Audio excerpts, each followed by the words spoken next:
transition seminars are the meetings that we as ASU, like African Student Union, came up with so that we can be able to connect with graduates, professionals, some experts who are well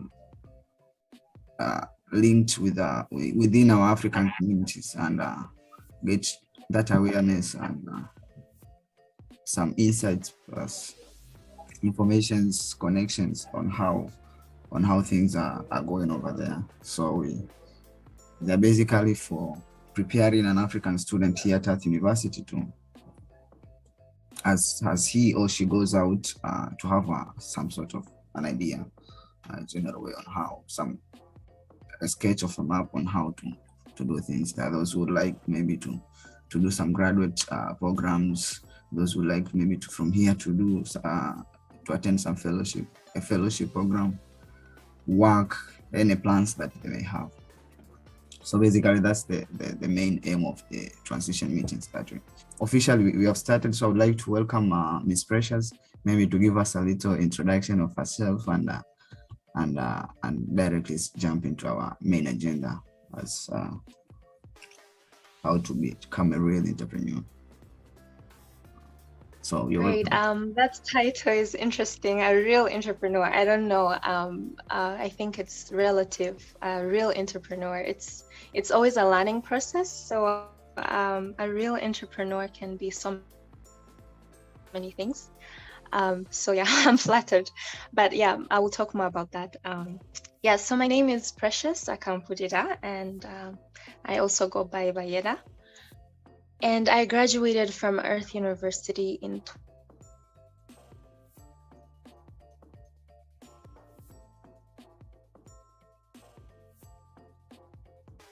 2019. So I may know some of you to, speak with you guys, and thanks for the invitation. Give back at least 2 years.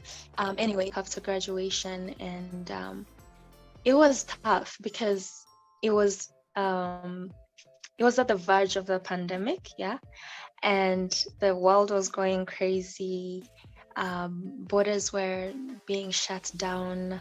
People were being stopped from work. And I was, just thinking, okay, what do I do? Like, it's hard to get a job right now.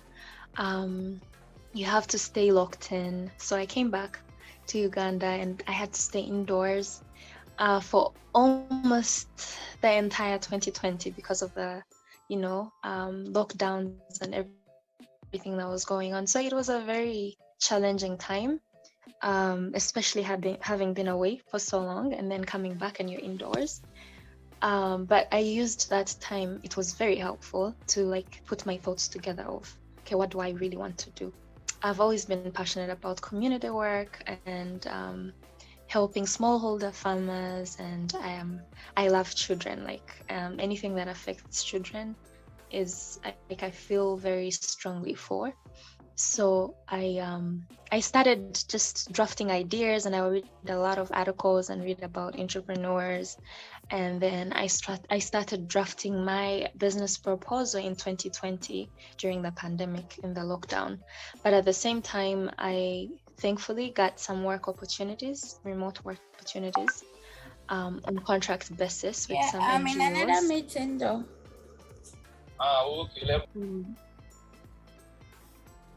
Okay, so then I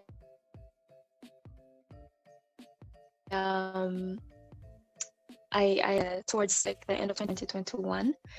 So long story short, during my work experience with these NGOs, I got to travel in rural communities in northern Uganda, southwestern Uganda, and I was working hand in hand with smallholder farmers, rural farmers to be specific, and also with children, working in the nutrition sector, helping I established some demo gardens and wrote some proposals for nutritional programs and agricultural farming targets. And I was like, okay, this is great, but I also wanted to I felt limited with what I could do.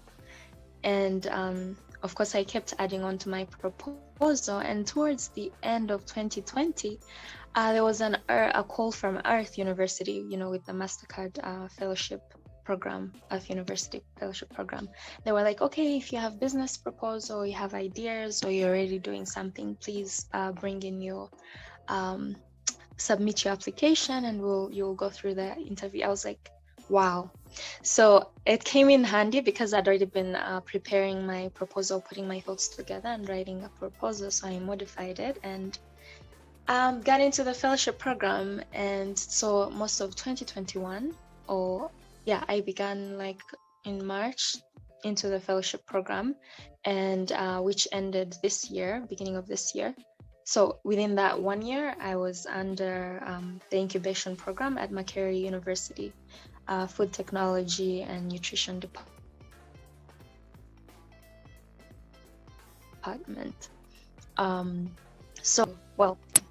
I was able to create a team and pull together some of my team members. Some of you might know Fatuma or not, but so she's my partner right now, and my other partners and teammates.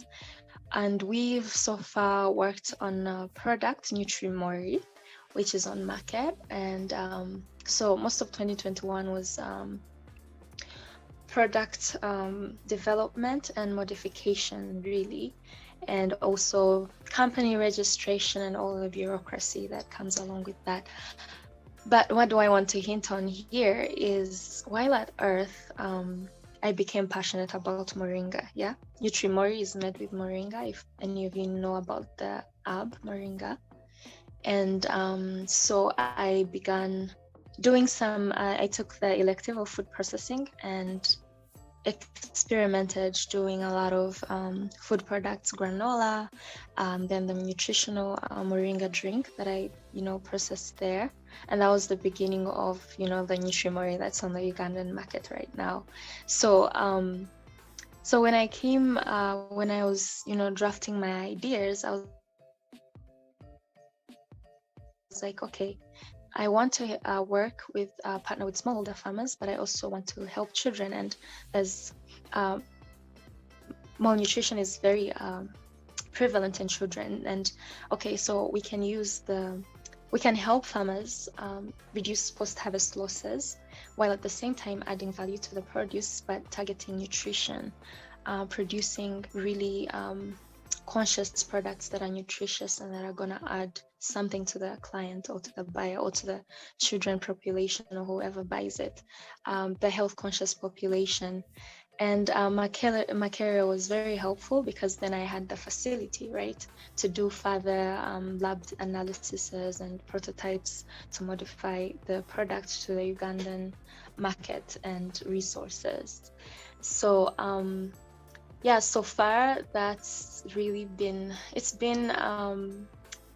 a very bumpy road, to be honest, because like I said, it started during the pandemic, and then with the constant lockdowns, and then the economic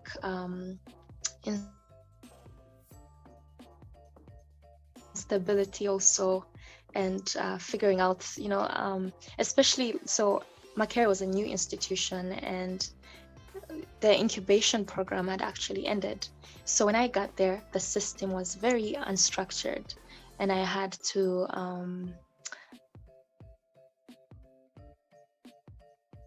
it was really I had to work independently because there was no longer like resources to facilitate the plant, and a lot of things had to like come from me as an entrepreneur, or improvise and all that. And coming in from the outside, there were already Makerere graduates they were using a facility as well. So I came in as a stranger, so that added like a challenge. But as an entrepreneur, what encouraged me was, okay, well, there's already a social circle here, and I'm coming in as a new person. But what is it that I really wanted? So connecting is very key in any sort of business, in any business environment, and knowing the end goal. So I was able to communicate with the guys there, like the graduates that were also running their own startups in food processing, and learn from them. And of course, there was some competition or like some, but you just you just had to keep the focus. But yeah, since then, since the program ended, I've actually been able to secure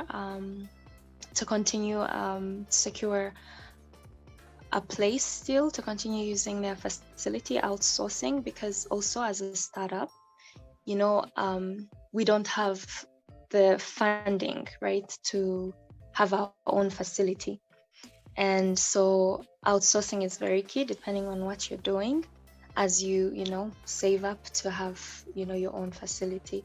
So that's what we're currently doing, regardless of the fellowship ending.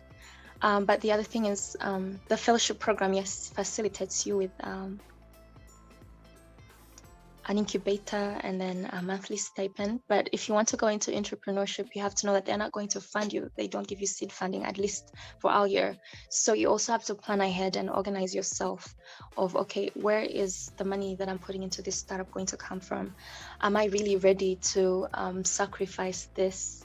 Because any startup doesn't bring in revenue right away. It's a sacrifice, and you have to keep pushing through. And the fact that there's no seed funding, if you are applying for the fellowship and you want to go into entrepreneurship, at least have a plan. And even when the fellowship program ends, think of like the long term of okay, what do I want to do? Where are my funds going to come? Because now the stipend is no longer coming in. Organize yourself to be at a point or stage where you're able to be to keep running regardless. So pretty much that's been our experience. We've had several productions, and we've coming into our market like with a new brand is also a big challenge. You have to have a lot of patience and listen to the clients, and see where to improve. It's an ongoing process. I'll tell you that because of lack of funding or limited resources, we're not able to have a consistent brand. We will go to the market and go with whatever is there, like whatever bottle we find, and then we have to adjust the labeling. And then so it's it's been a constant process. Like we improve with time. You can't have the perfect thing right away. So like our brand has really been switching slightly, like maybe the packaging or that, each time we've processed, because we cannot customize. We can't afford yet to customize what we our product yet. To have like a consistent bottle and consistent label and consistent this, because we cannot hire for that yet. We can't afford to do that. But what matters is the quality of what you're putting out there and gaining trust from the clients you have. But it's really been a learning experience, and an experience that I wouldn't exchange for anything.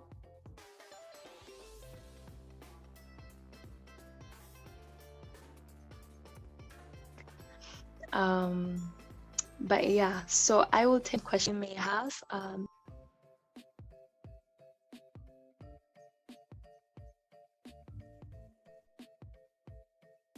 Okay, thank you very much. Thank you very much, Ms. Precious. Okay, just to highlight on the points that you talked about during your introduction. You said as an entrepreneur, must improvise sometimes. Also, connection is a very key to your success. One other thing you said also is that you should always, as an entrepreneur, focus on the end goal, no matter the circumstances or the challenges in between. But also, you said apart from connections, also outsourcing is the key for any startup, your company, or the business you're developing. You mentioned some point about the fellowship, but I'm sure most of the fourth years who are inside here, they would like to know more about maybe how was your experience when it comes to working with the fellowship program, the MasterCard fellowship program. You said they don't give you a seed funding, so you have to make sure that you know where you're going to get the money from for your startup. Can you highlight a little bit more, like explain a little bit more what other maybe conditions or one has to make sure he or she knows when apply for the fellowship program, especially to the part of the entrepreneurship? The fellowship program, well, I want to also like emphasize that we're like guinea pigs. A lot is being improved, I hope. I think it is. So who knows, you guys might be lucky and they might be offering seed funding and something might come up, because I really emphasized with them. I was like, it's almost impossible for, especially like us, we've been in Costa Rica for a while and then we come back home and we're trying to establish something in a new system or in a system that we're not very familiar with. But then we also have to think about also, so it's very stressful.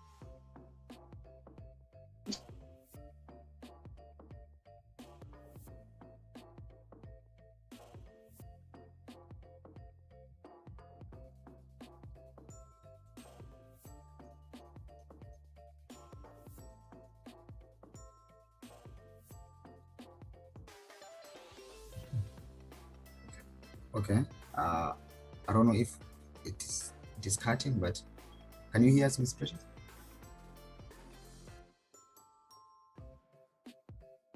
Hello? Ms. Precious, can you hear us? I think her internet is a bit weak. I think she's no longer in a meeting. Okay. So I would like us maybe as maybe she's trying to connect back, if you have any question, please you can unmute and just ask, or if you don't prefer talking, you can put it in a chat and Okay, I'm back. Can you hear me? Yeah, we can hear you. Welcome back. Okay, thank you. Yeah, I was saying that regardless of what track you end up choosing for the fellowship program, I mean, like, the benefits are uniform. So on the entrepreneurship, so I'm speaking from the entrepreneurship aspect, yeah, because that's what I was in. You get the mentorship, the business mentorship is very handy, especially when you're just starting out and you get connected to get acquainted with the system after being away for so long, and also guiding you, the guidance that you get. So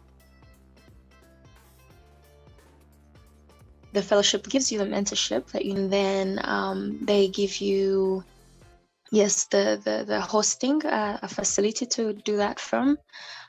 So they connect you to either a hub, and you can choose. So while you're at Earth, you could be thinking of, okay, which company would I want to work in when I go back home? Or, okay, this is my business idea. Which business hub would be ideal, where I could learn and really take advantage of this opportunity to get myself started. So you could start doing that, because they allow you to recommend where you would want to be placed, and they help connect you there, so you can get the mentorship you need and a facility to work from as you start.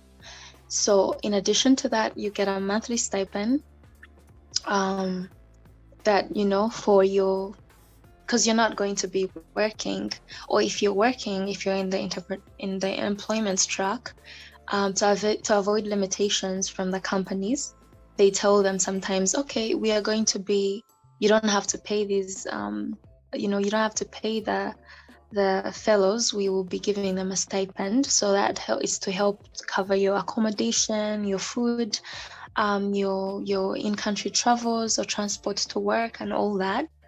And that's pretty much it. And you get to meet and stay updated with the fellowship coordinators of what you're doing and how and what's the challenges you're facing. They're there to listen. But what I was saying is that for entrepreneurs, since we never, the time we were in, we didn't get seed funding. Can you hear me? Sure, I can hear you. Right. Okay. So since you don't get seed funding, you could use part of your stipend to run your to start up your idea. You could also use your savings. Like I had to use my savings and part of my stipend to put into like the business. The other important thing that I want to mention as an entrepreneur is it's always good to do things legitimately, right? But also given like the African systems, most of our systems, I will give an example of Uganda, right? So coming in as a new graduate and new entrepreneur, I wanted to know like everything, like okay, what are the steps to building a company, starting a business, and I wanted to follow through like each and every one of them. And it takes money to register a company. It takes you need any company has to be able to pay taxes, so you have to get a TIN, tax identification number, and then you have to get whatever certificates you need for your services, whatever type of services you're offering or products, and all that. That is like the proper way of going along these things. But you don't have to, because okay, I had to do that. I did that, and I'm glad I did. But at the same time, I've met or interacted with people or entrepreneurs with startups that didn't do that right away. Of course, if you're planning on growing, like in Uganda, you could get into trouble. Like if they see that you were registered a while back and you never got a tax identification number and you've been in operation, you could get fines, you could get into trouble, especially with congested markets where there's so much competition and there's so many people trying to bring you down. They could use that against you. So it's also good to do things the legitimate way, but also give yourself time to, if you're, for example, product, like you're bringing a brand, like you're growing a brand, introducing a brand, give yourself time to first reach a certain stage with your brand, like gain the market, do lots of prototypes before you jump so much into like the legal things of like taxes. If you can, if there's a way to, it's risky, but it also kind of backs you up in a way, like reduces a lot of your stress, because like the Ugandan system, when it comes to tax payments, like the way the system is, it's mainly for big companies that already have a structure. But when you're first starting out, you really don't have a structure. You're just putting together a structure. And if you're filing taxes, you don't have like you don't really have so much bookkeeping that is required for you to file taxes. Like that's something I've realized, right? Like you need the professional, income statements and all the ledgers that, they ask for and all the books that they ask for. So you're like, okay, I'm already introducing market, but then at the same time, I have to worry about taxation. And then at the same time, I have to worry about, getting these certificates and this. And then there's like the biggest hurdle is the finance, because you're still really very, very small scale and like the system is bringing you down. So you have to play smart on that, about that. But yeah, that's what I would say. And also just know it's a very lonely journey being an entrepreneur. Like you have to sacrifice some nights out to work on your baby, and you have to you really have to be passionate. Like your passion has to be greater than your fears, because there's going to be so many challenges. Not everyone is going to like your product or your service, but you just have to know that you can't please everyone or satisfy everyone, so you have to break down your market segment as well. If I say, okay, Vascape, we're focusing on nutrition and health conscious clients, so we're not going to use so much sugar in our product. If you don't like it and you say you need more sweetness, then you fall out. So like really try to always be specific in whatever you're doing. Define your market segment, your brand, like modify it as much as you can, and also focus on the sustainability as well. Are the books, are the numbers, like, are they making sense? Because if they're not, then your energy is really being put to waste. Yeah, and keep going no matter what. Like, you just have to keep going. Not like all the big companies you see they didn't become giants in 1 year or 2 years. Like, there are people who started out on the streets, and 10 years later an opportunity or grant offer came in, and they had they scaled up, and then they're now all big. So yeah, just make sure that you're serving a cause, like what you're offering is really needed, and then you won't have to struggle a lot marketing it also. And yeah, be passionate about it. Yeah, and being an entrepreneur is really great. You get a chance to create employment for other people as well, and offer a product or service that could make a difference. Yeah, and like I said, there's so many opportunities coming out of Earth. You see everything at a large scale. So it's also important to break down, like, you can easily be taken by everything. You're like, oh, I could actually do that. Oh, I could actually do that. But define what you want to do and stick to that. Yeah, that would be about it.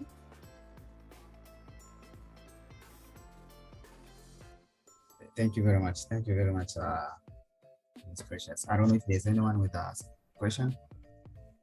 Please welcome. You can just unmute yourself and ask a question. Can I ask? You're welcome, Mr. Funsan.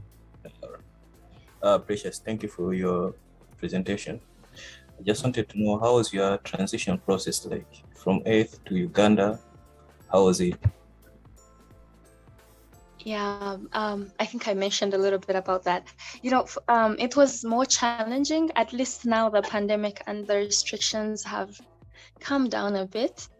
But first of all, we were very glad that we graduated in the year before the pandemic, before like the whole chaos broke loose. But then, like I said, for me, it was extremely challenging. So I came back to Uganda after 2019 graduation. I was in Costa Rica for a few weeks, and then I came back to Uganda. And I remember that a week after I had come back, they announced like country shutdown or lockdown. And I'd been quarantined already for that week because I had to quarantine myself. So I had to stay indoors for almost 6 months being home. Imagine having been away for these years and you come back and you have to be indoors and you're trying to figure out life. It's more challenging to find to get work or find jobs, because instead companies are breaking down, like they're no longer hiring, or they're even trying to reduce their staff because of the economic situation, and they're not having any business.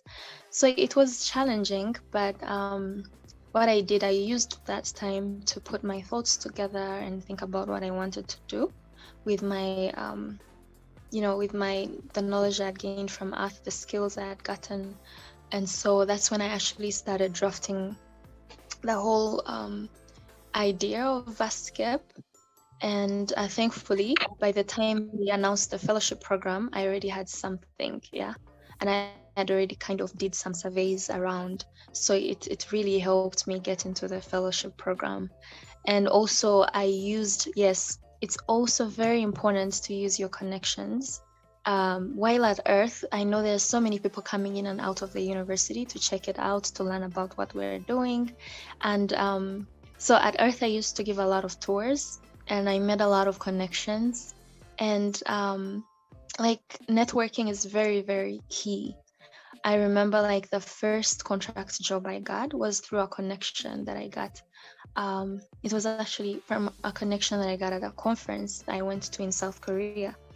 And you know, it was during the pandemic, people were not hiring, but because of the connections that I had, or that connection, I was able to get into a big foundation NGO and managed to, you know, work with them. So focus on networking because that's going to help you a lot when you get out of school. Reach out to your network, ask around for whatever opportunity comes. Whether you want to be an entrepreneur, I don't care. If you get work, do the work. If you know, just be open-minded and willing to do anything, even if it's not paying you so much. You know, that experience comes in handy when you, for your next job application or anything that you want to do next, even masters. So just be open-minded and know it's not easy, but it's possible.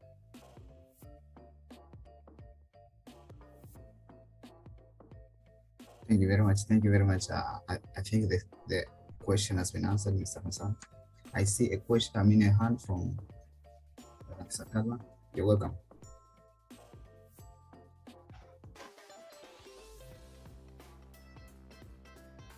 Okay, questions. I have two questions. My first question is, what is the rate of turnover it has had so far along the years, and is that rate of turnover, does it fluctuate, or it grows steadily, or it decreases steadily? And lastly is, your business that you have, does it depend on sponsorships, like do you get sponsorships with other firms, or it depends on its own?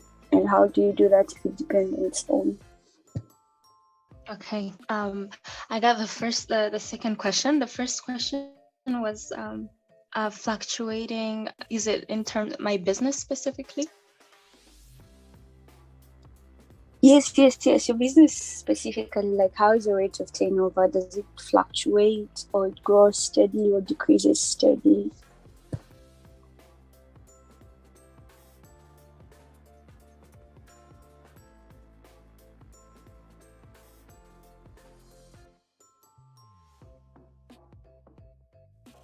Hello? Is it my network that's bad? No, I can hear you. I think Precious is gone. Good luck. Yeah, I see her here, and I'm muted. Oh, Sakala, can you hear me? Can you all hear me? Yeah, Yes, I can. Okay. So I would like to hint out that, okay, this is based on 1 year of being in operation since we started. And also to keep in mind, you know, with the several lockdowns that we've had in Uganda and, you know, the closings and everything. So you can imagine how challenging it has been. So sometimes we've had to, like I've had to come to be real with myself and be like, okay, there's nothing I can do right now. Like, let me take a break and focus on this other thing, aspect of the business, whether it's modifying our proposal and business model, applying for grants. And then, of course, like the biggest limitation, like I said, has been the funding, the finance. Yeah. When you, with our product and our brand, it's a little different than a service. Although we've gotten a few services that we've offered and put back into the business. But at the same time, introducing a brand is very tricky, because when you're just entering the market, people here, like Ugandans, want free things. They're like, no, we have to try this out first, and so it doesn't really pay off. I wouldn't say that. Well, it's really like sacrifice. Our target, if our target had been, okay, we need to make income right away, I think would be out, like we wouldn't be operating still. But we know that yes, it's gonna take a while to make exit, but it's okay. What is the market response? Are we able to put back in and produce more? That's right now what we see and value most. It's the customer feedback, and like the that we're able to, like, from the revenue end, we're able to put back into the business and continue production until we're able to get that funding that we need to scale up and then make meaningful.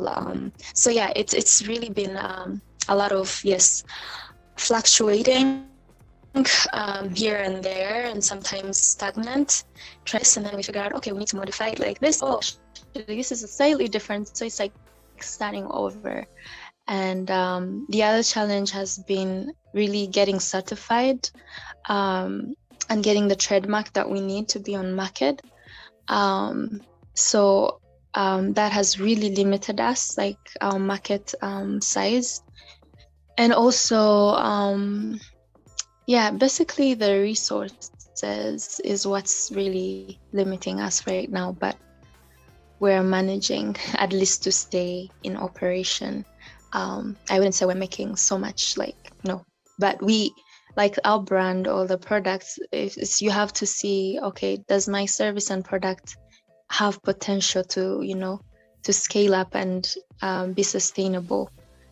Then once you know that, okay, in these many years, yes, this could be actually a big deal, and okay, I can stick to this. But then if you figure out and you realize, okay, well, I'm making this much profit, but then this is my revenue, but then I'm only getting this much income, and even if I were to scale up, it really wouldn't take me anywhere.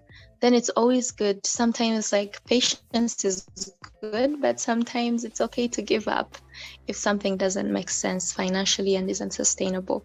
So yeah. And then the second question was, I think I answered the second question as well. Most of our funding it's been self-funding and like goodwill or volunteering from like my sisters and friends and my teammates that are sacrificing to put in the labor, and and that believe and hold the same vision and believe in that idea. That's how we've been able to operate.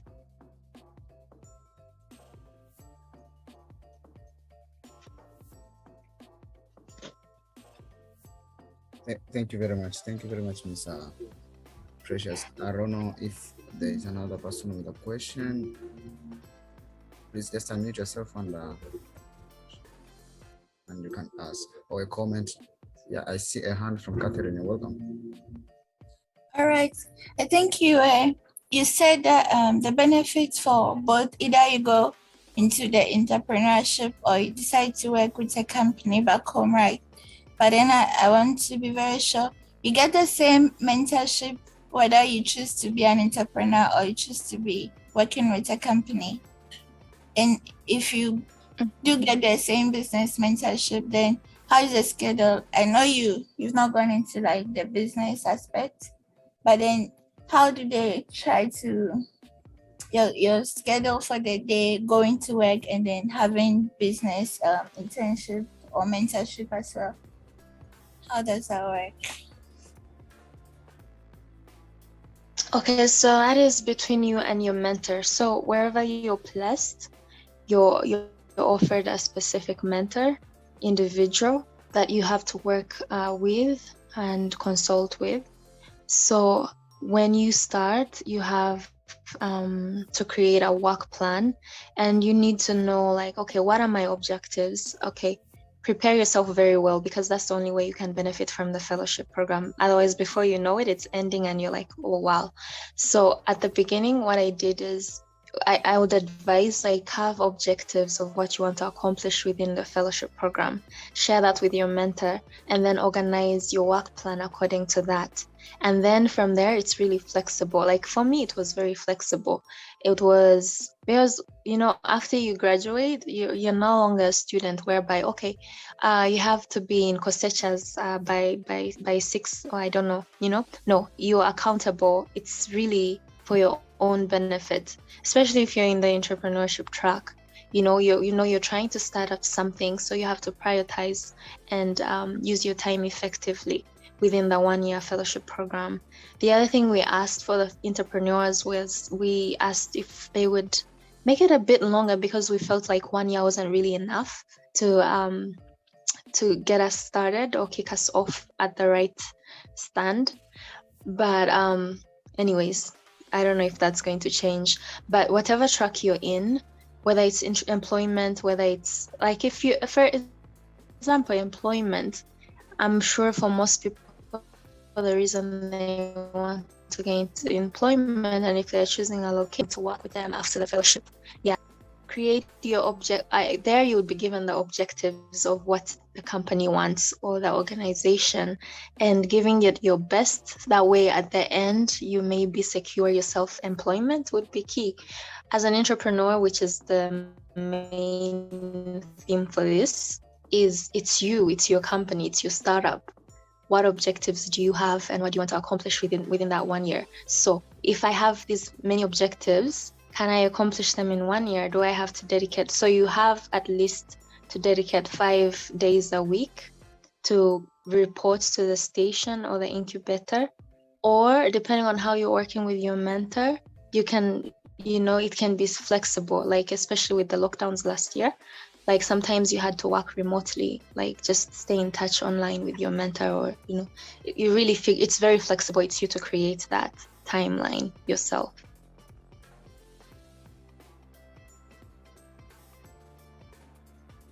Thank you very much for the answer. I hope the question has been answered. Yes, please. Okay, I think we'll take one last question before we close up, because we're left with around 3 minutes. So if you have a question, you can just unmute yourself again, and you're welcome to ask.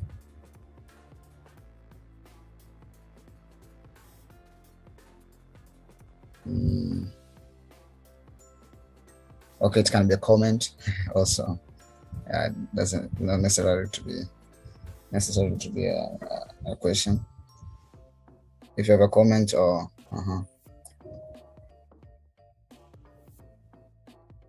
okay, I think you are very clear, and people have learned a lot until there are no more questions. I'm glad. I'm very glad. Yeah, thank you very much. Yeah, thank you for inviting me. And I think you guys have my email. Feel free to reach out if you have questions. I love offering or sharing my experience. If it can help anyone, or if you can learn from me, like that's a joy for me. So feel free to reach out and connect. And I'm wishing you all the best with your final years at Earth. And I hope that you will utilize that. I think Martha has her hand up. Yeah.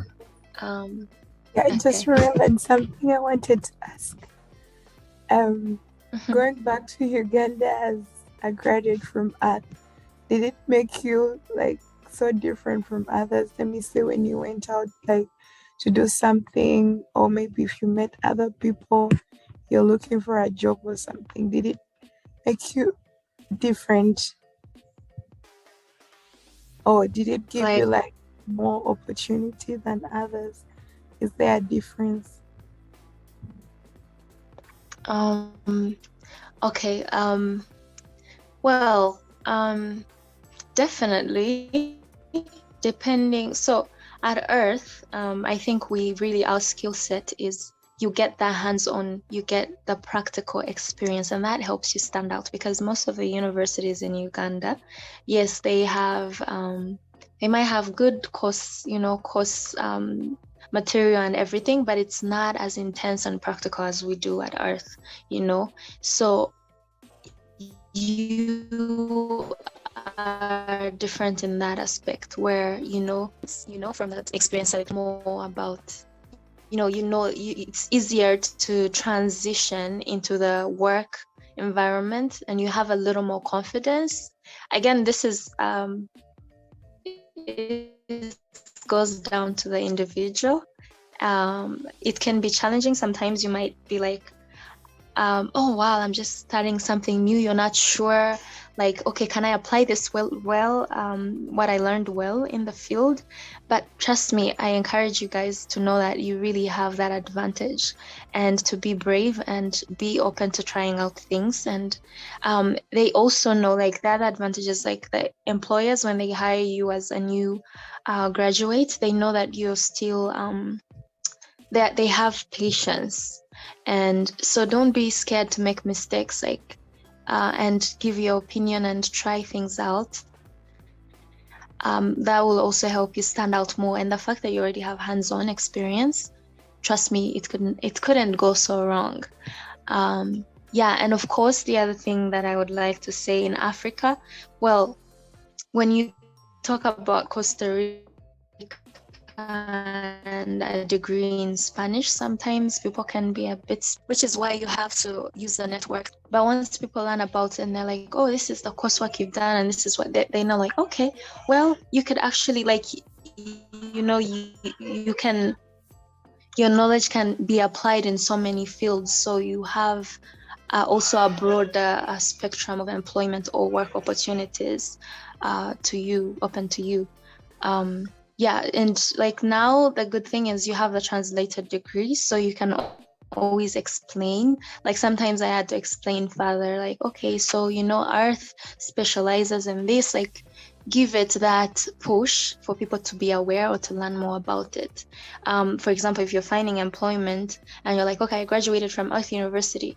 Okay, what is Earth University? Well, it's one of the top agriculture universities, and that we had this broad program, because some people will be like, okay, so what was your specialty? It's like, okay, I don't have a specialty, but I have broad knowledge in all these areas that I can apply here and there, and I explain and back that up, if that makes sense. Does that answer your question? Yeah, sure. Thank you. Okay.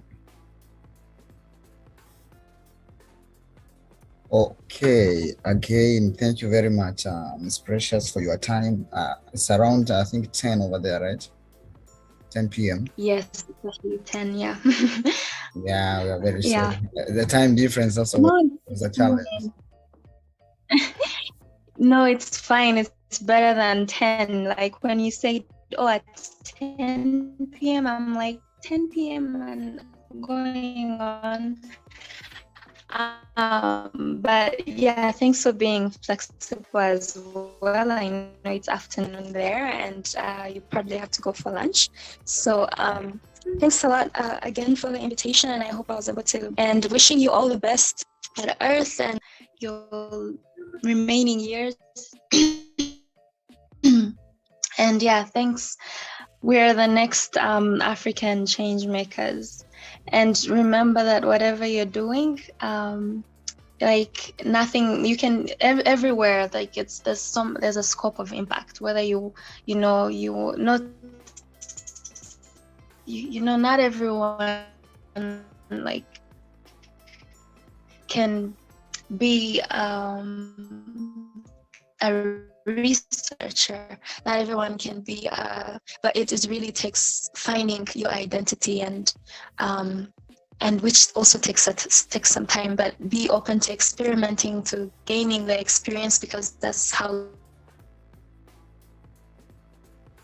you learn who you are and what you want to do in life and achieve in life. So keep going, and thank you, and have a lovely day. Thank you very much, and thank you everyone who has taken his or her time to attend this seminar. We will find the video in the YouTube channel of ASU. So if you want to refer this conversation to any friend, yeah, you'll find it there by tomorrow. Thank you very much. To Miss Precious, have a good night, and to my fellow Costa Rica who are in Costa Rica, have a good afternoon and weekend. Ciao, ciao. Buenas tardes. Ciao, Buenas chicos. tardes. Ciao. Ciao.